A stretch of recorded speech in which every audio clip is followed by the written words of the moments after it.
Speak anything. I can speak anything. When you Congress people and your leaders, higher level leaders can speak anything about Narendra Modi ji and Draupadi Murmu ji without any respect. You don't have the right to come here and talk about respect. Okay? If you want to take the respect, pehle to seeko, dene ke seeko. Kuchandi. Let me answer. I am not targeting individual. నాకు సంబంధం లేదు. తను చెప్పిన points కి we have answers. Because if they have to target the country, mic is yours. Now the mic is yours. Mic is in your hand. మీ చేతిలోనే ఉంది. మిమ్మల్ని ఆపేటోళ్ళు ఎవరు లేరు ఇక.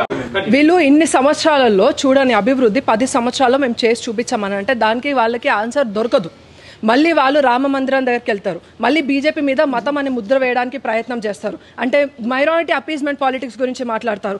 ఇవన్నీ చేసేది కాంగ్రెస్ గవర్నమెంటే. వీళ్ళ గురించి వీళ్ళు మాట్లాడతారు ఏమంటే, ఈ అన్న చెప్తారు he is representing the entire bunch of people కాబట్టి నేను ఆన్సర్ చేయాలనుకుంటున్నా. డెమోక్రసీ గురించి వీళ్ళు మాట్లాడతారు. ఎవరైతే ఎమర్జెన్సీని ప్రకటించి ఒక సామాన్య పౌరుడి యొక్క హక్కుల్ని కూడా తీసేసుకొని ద బేసిక్ ఫండమెంటల్ రైట్స్ కూడా సిటిజన్స్ దగ్గర నుంచి పీకేసుకొని లాగేసుకొని తన కుర్చీని కాపాడుకునే ఇందిరాగాంధీ వీళ్ళ పార్టీకి చెందిన ఆమెనే. వీళ్ళకి అసలు డెమోక్రసీ గురించి మాట్లాడడానికి హక్కులు ఏమైనా ఉన్నాయా? అండ్ ఈ తెలంగాణ బిడ్డగా నేను మాట్లాడుతున్నా, నేను ప్రశ్నిస్తున్నా.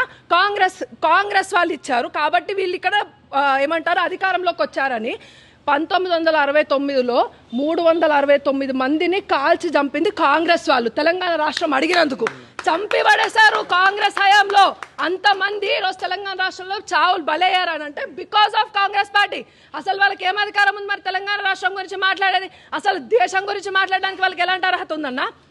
రిలీజన్ గురించి మా మీద ముద్రేస్తారు. ఎప్పుడైతే పార్టీషన్ జరిగిందో on what grounds and on what basis did Congress government sign on the partition? ఎవడబ్బా సొత్తని మీ జోబులో నుంచి ఇచ్చిన పైసల భూమిని ఇచ్చి పడేసిర్రా? ఎవరిది భూమి? భారతదేశాన్ని ముక్కలు చేసి కుక్కలకి పంచినట్టు విస్తరలో ఇలా పడేసింది ఎవరు? కాంగ్రెస్ గవర్నమెంట్ కాదా? అప్పుడు ఆన్ రిలీజియస్ బేసిస్ ఎప్పుడైతే పార్టీషన్ జరిగిందో మరి ఇది హిందూ దేశంగా ఎందుకు ప్రకటించబడలేదు? ఇంకా మళ్ళీ అడిషనల్ గా ఈ భూమిని కూడా లాక్కోవడానికి 370 ఆర్టికల్ కాశ్మీర్ ని వీళ్ళకి ఇందాక చెప్తున్నారు కదా కాన్స్టిట్యూషనల్ పాత్వే అని రెడ్ కార్పెట్ చూపిస్తున్నారు. కాన్స్టిట్యూషనల్ పాత్వే అని మాట్లాడే ముందు అంబేద్కర్ గారి గురించి మాట్లాడే ముందు మీకు కనీసం మినిమం రైట్స్ ఉండాలి. ఆయనను ఓడించడానికి ఆయన కాన్స్టిట్యూషనల్ బేస్ లో ఇప్పుడు నించొని ఎంపీ టికెట్లు ఎమ్మెల్యే టికెట్లు నేను కంటెస్ట్ చేసిన నేను పోటీ చేసిన అని మాట్లాడుతున్నారు కదా. అది ఆయన రాసిన కాన్స్టిట్యూషన్ బేసిస్ అని మీరు మాట్లాడుతున్నప్పుడు అదే ఆయన నించున్నప్పుడు 3 సార్లు ఓడగొట్టడానికి ప్రయత్నం చేసింది కాంగ్రెస్ గవర్నమెంట్. అప్పుడేం మీకినారు మీరు మరే అని? అప్పుడు మరి అంబేద్కర్ గారు రాజ్యాంగాన్ని మీరు అంత రెస్పెక్ట్ చేయాలనుకుంటే ఇన్నిసార్లు ఎందుకు మీకు అనుగుణంగా మైనారిటీస్కి అనుగుణంగా ఎందుకు రాజ్యాంగాన్ని అమెండ్ చేయాల్సిన అవసరం పడింది? ఫస్ట్ ఆర్టికల్ 1లోనే చెప్తా ఇండియా దట్ ఈస్ భారత్ అని అంబేద్కర్ గారే రాశారు.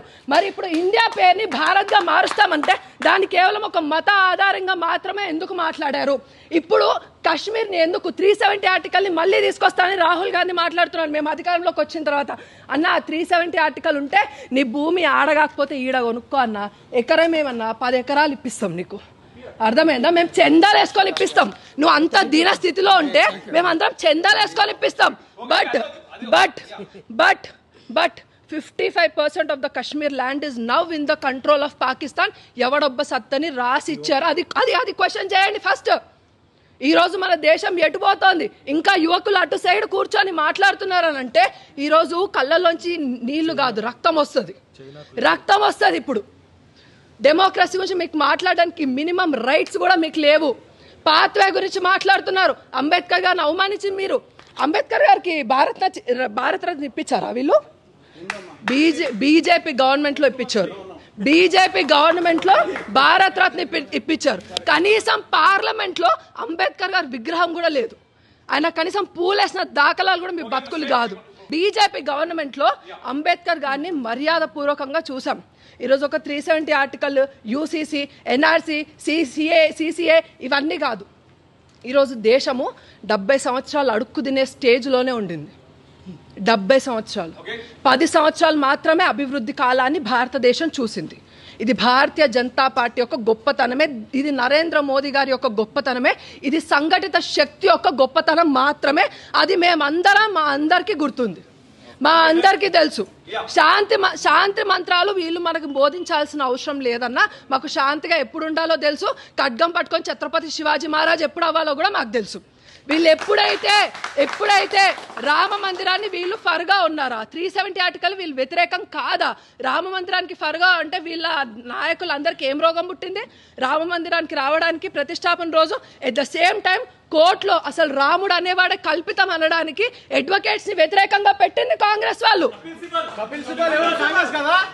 ఇవన్నీ క్వశ్చన్ చేసుకోండి. నేను హిందూని, నేను సోమవారం శివుడి దగ్గరికి వెళ్తా, మంగళవారం ఉపవాసం చేస్తా, కడుపు మార్చుకుంటా, కాలు కడుక్కుంటా, ఇలాంటి కాదన్నా. మనం పోయి పూజ చేయాలంటే వన్ సెకండ్ మనం పోయి పూజ చేయాలంటే గుడి బతుకుండాలి. ఈరోజు ఆంధ్రాలో గుళ్ళని ధ్వంసం, ఒక్క నిమిషం అన్న, గుళ్ళని ధ్వంసం చేస్తున్నారు. మీ కాంగ్రెస్ వాళ్ళు ఎవరు మాట్లాడారు? ఈరోజు బాబ్రీ మసీద్ డెమోలిషన్ గురించి మీరు మాట్లాడుతున్నారు, కానీ అంతకుముందు అక్కడ రామ మందిరాన్ని కూల్చి అక్కడ మసీద్ కట్టారనడానికి మీరు ఎందుకు ఒప్పుకోవట్లేదు? ఎప్పుడు మైనారిటీ అపీస్మెంట్ పాలిటిక్స్ ఇప్పటికైనా బంద్ చేయండి. లేకపోతే మీ అమ్మ చీర కట్టుకునేది రేపు నీ పిల్లమో నీ కూతురో బుర్కా వేసుకునే